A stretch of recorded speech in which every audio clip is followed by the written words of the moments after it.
Il n'est plus nécessaire désormais de sortir de chez soi. Ce n'est plus la peine de vous rendre au spectacle. C'est le spectacle qui se rend à domicile.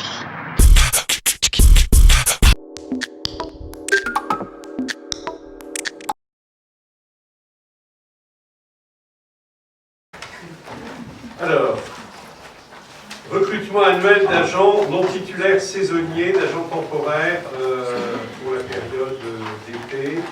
Marie-Lise Potron. Merci, monsieur le maire. Durant l'année, il est nécessaire de faire appel à du personnel saisonnier, soit pour renforcer certains services en raison des congés annuels accordés aux agents, ou en raison d'un accroissement de travail lié à la période estivale, soit pour la mise en œuvre de structures ne fonctionnant qu'en été.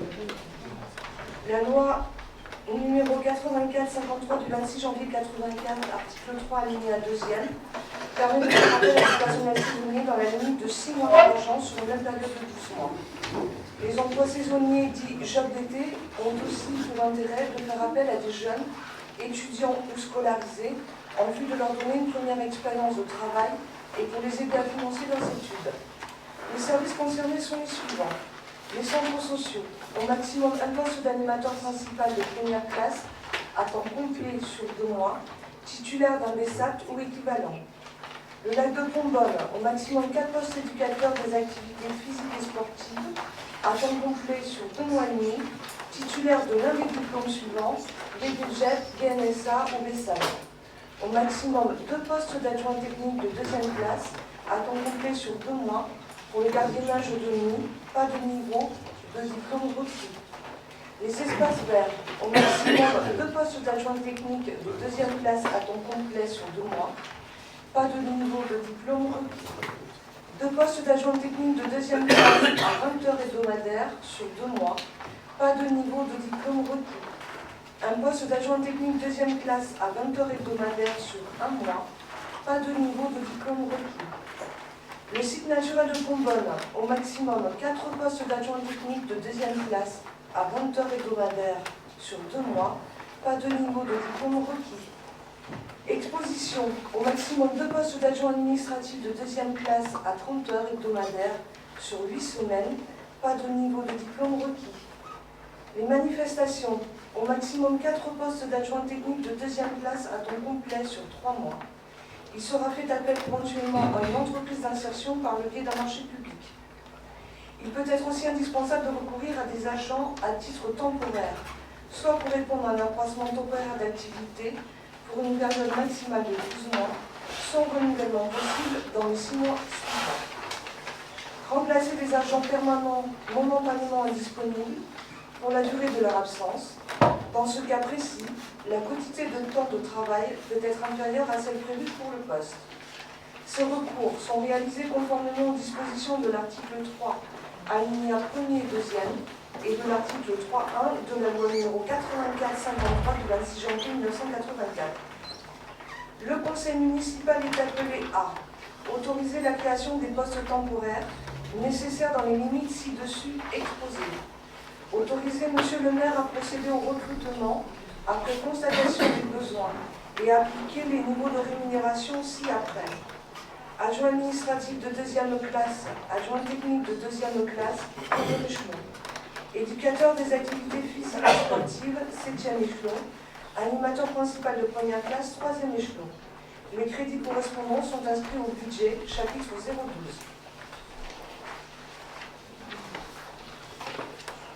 Y a-t-il des observations, monsieur Ruet?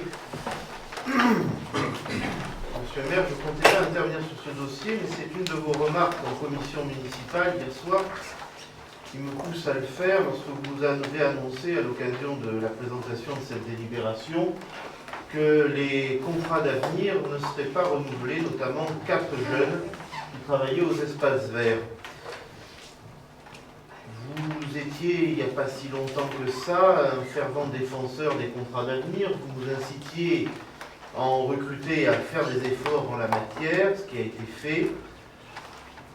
Je dois dire que moi, je suis extrêmement inquiet pour le devenir de ces jeunes. Quel va être leur degré de croyance en la parole politique lorsque une majorité leur donne leur chance, encouragée par vous-même d'ailleurs, et qu'une autre les remercie au motif qu'on ne peut pas financer leur poste. Le contrat d'avenir, il est censé donner une chance à ceux qui étaient les plus exclus du marché du travail, c'est-à-dire les jeunes. Il était aussi l'occasion de former et d'assurer le renouvellement des générations au sein du personnel municipal. Et nous le savons tous, nous avons un problème de pyramide des âges au sein des personnels de la collectivité, puisque la part des plus de 50 ans augmente régulièrement. Elle était de moins de 39% en 2011, elle est de 46,5% en 2013, et probablement à l'horizon 2016, il faudra un agent sur deux de la collectivité. Ces contrats d'avenir sont donc extrêmement importants, d'autant que la part des salariés de plus de 62 ans augmente aussi de manière très forte, et que, selon les estimations de vos propres services, cela pourrait atteindre presque 17% à l'horizon 2019. Donc, monsieur le maire, est-ce que le recrutement annuel de ces agents non titulaires, dont il est précisé dans la délibération qu'il pourrait répondre à un accroissement temporaire d'activité pour une période maximale de 12 mois sans renouvellement possible, conjugué à cet arrêt des contrats d'avenir et ces jeunes qu'on rejette effectivement dans le chômage, eh bien, est-ce que ce n'est pas un désintérêt très fort pour ceux qui souffrent du chômage? Et aujourd'hui, en ces temps de crise dans la confiance de la parole politique, eh bien, je dois dire que c'est un choix que je regrette. Et donc, s'il y a des arrière-pensées sur ces recrutements d'agents non titulaires, c'est pourquoi moi, ce soir, je m'abstiendrai pour ne pas me faire complice de cette politique-là. Écoutez, monsieur Rué, il y a des discours qui sont un petit peu faciles et qui ne sont pas conformes à la réalité.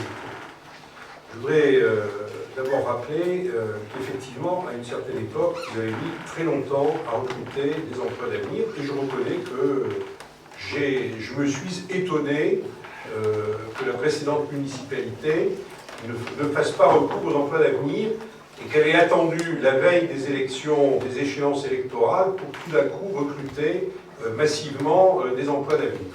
Et le problème, on l'aura surtout d'ailleurs l'an prochain, puisqu'on a au moins 15 à 20 emplois d'avenir qui arriveront à échéance en 2016. Vous faites le calcul, 3 ans, 2013-2016, vous avez tout compris. Alors, ce que je voudrais dire aussi, monsieur Rué, il n'y a pas de parole politique. Les emplois d'avenir, il n'y a pas d'obligation de les conserver. C'est une mesure qui a été créée par le gouvernement, à l'époque c'était M. Hérault. L'objectif, c'était effectivement de s'adresser à des jeunes qui étaient en grande difficulté d'insertion sur le marché du travail et de leur permettre, à travers ce contrat, d'avoir une première expérience professionnelle et de suivre effectivement un minimum de formation. Je voudrais observer qu'il n'y a pas d'obligation de les conserver. C'est un petit peu différent des emplois jeunes. À l'époque, ici, nous avions recruté entre 20 et 25 emplois jeunes et que nous avons tous gardés, sauf ceux qui sont, il y a 2 ou 3 qui sont partis en cours de contrat, et tous les autres, nous les avons conservés. Je vais revenir sur les raisons pour lesquelles, malheureusement, nous ne pouvons pas les conserver aujourd'hui. Ensuite, sur la formation, ce que nous avons constaté, malheureusement, c'est que pendant la période où vous étiez aux affaires, vous ne vous étiez guère soucié de la formation de ces jeunes. Et que j'ai dû demander que l'on mette en priorité les crédits de formation sur la formation précisément de ces jeunes qui sont en emploi d'avenir. Troisième chose, et vous le posez à juste titre, le problème de la pyramide des âges. J'ai reçu d'ailleurs ces jeunes un par un pour leur expliquer la situation et les décisions qu'on était obligés de prendre. Ces jeunes, c'est vrai qu'on a une pyramide des âges qui est relativement, avec un âge moyen relativement élevé.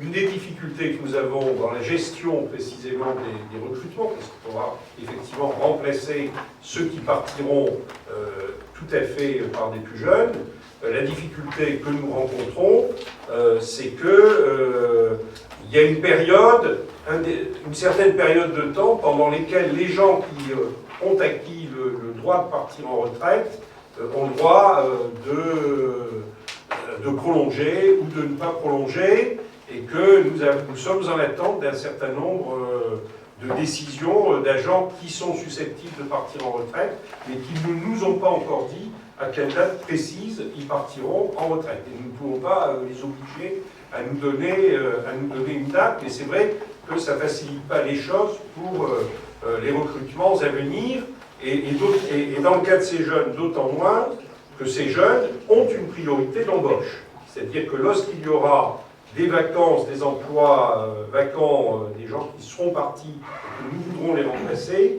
ces jeunes sont absolument prioritaires, c'est ce que je leur ai rappelé, et je considère que ça n'est pas une clause de style, c'est que lorsque nous aurons effectivement des départs, nous nous adresserons en priorité à ces jeunes. Ce que je voudrais dire, c'est que c'est effectivement une situation qui est assez pénible, que d'être obligé de dire à des jeunes qui arrivent en fin de contrat, dont tout le monde était extrêmement satisfait, parce que c'est des jeunes qui ont fait remarquablement leur travail, et les responsables des services nous l'ont dit très clairement, et je crois que c'est des jeunes qui ont de grandes qualités, hein, donc c'est pas du tout un plaisir de se séparer d'eux, je peux vous le dire, et c'est même un moment assez pénible. Ce qui est vrai aussi, c'est que nous connaissons une situation financière et budgétaire extraordinairement difficile, dont Adib Ben-Fegoul a donné l'essentiel des éléments tout à l'heure, mais c'est vrai que le poids de la dette de la ville pèse énormément sur nos capacités d'investissement. Il y a aussi la charge de la dette qui pèse sur le fonctionnement, et que d'autre part, la diminution des dotations de l'État, qui à mon avis est incontournable, parce que les finances de l'État, à un moment, il faudra bien les rétablir. La seule chose qu'on peut, je vous vois faire des gestes de délégation, Monsieur Zappera, je veux bien, la seule chose qui puisse peut-être améliorer les choses, et je souhaite de tout cœur qu'on entre dans cette période-là, c'est qu'on retrouve dans notre pays un peu de croissance. Et que retrouvant un peu de croissance, l'État retrouve des recettes, et que l'État retrouvant des recettes, il puisse atténuer dans le temps, ou allonger dans le temps, ou atténuer la baisse des dotations qu'il impose aujourd'hui aux collectivités territoriales. Mais je ne vois pas, en dehors de ça, malheureusement, d'autres réponses sur ce terrain. Et d'autre part, nous avons, Adib Ben-Fegoul l'a très bien montré tout à l'heure, au moment où il y a eu les transferts de compétences, il y a eu une baisse très forte de l'attribution de compensation. La logique, ça aurait été de ne pas recruter et de tirer les conséquences des transferts de compétences. Et donc, il aurait dû y avoir une baisse des dépenses de personnel, puisqu'on a transféré des personnels équivalent au moins à ce qu'on perdait en attribution de compensation au titre du fonctionnement. Et malheureusement, ça n'est pas ce qui s'est fait. Le résultat, c'est que nous traînons aujourd'hui aussi cette situation dans la gestion budgétaire d'aujourd'hui. Voilà la situation à laquelle nous sommes confrontés. Ça sera encore plus difficile, il faut le savoir, l'an prochain, parce que si on a encore 700 000 euros de baisse de dotation, comme c'est le cas cette année, et si on se trouve avec 15 à 20 jeunes en emploi d'avenir, ou si on veut les garder, on est obligé de... Actuellement, on les prend en charge à 25%. De les prendre en charge à 100%, c'est un véritable mur d'argent auquel on se trouve confronté.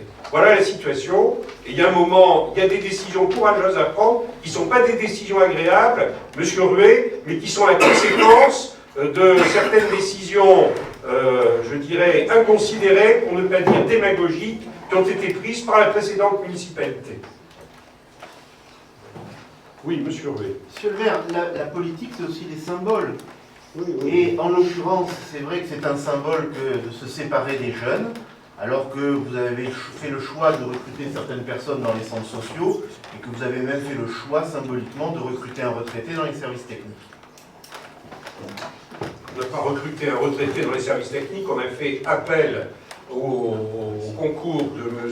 Séjourné de manière sur des durées, sur des prestations qui ne représentent absolument pas un recrutement. Alors, je veux dire, quand on sait le nombre de crédits d'études que vous avez gaspillés pendant que vous étiez aux affaires, excusez-moi, nous reprocher d'avoir fait appel à quelqu'un qui nous apporte des prestations sur la gestion et sur la manière de mieux gérer le patrimoine municipal et de se séparer du patrimoine inutile pour précisément être capable de financer un certain nombre d'investissements, excusez-moi, ça me fait un petit peu sourire.